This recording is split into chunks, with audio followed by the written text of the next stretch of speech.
بسم اللہ الرحمن الرحیم۔ صاحب دل انسان دوسروں کی تکلیف کو بھی اپنی تکلیف سمجھتا ہے۔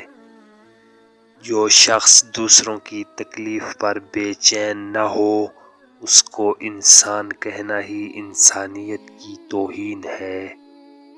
برے کام کا برا انجام ہوتا ہے۔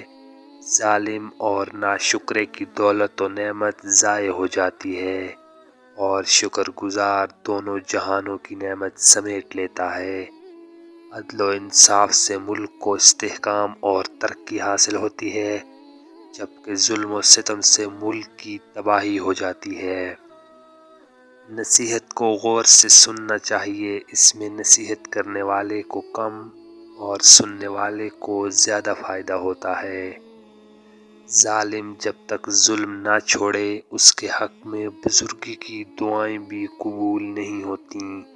اندازہ لگا لو کہ ظلم کرنا کتنا بڑا گناہ ہے۔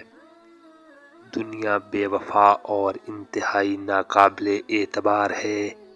اس سے وہی فائدہ اٹھا سکتا ہے جو مخلوق خدا کو راحت و آرام پہنچائے گا۔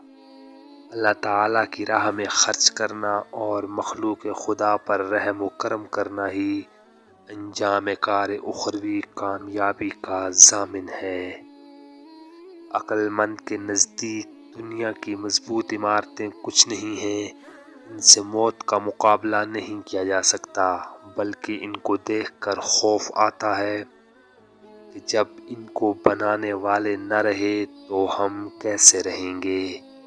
جس کی بیوی غیروں کے سامنے ہنس دے تو سمجھ لیں اس کا مرد کہلانے کے قابل نہیں۔ گلشرے اڑانے والی عورت کا خاوند اگر اس کو روک نہ سکے تو اس کو گونگا بن جانا ہی بہتر ہے۔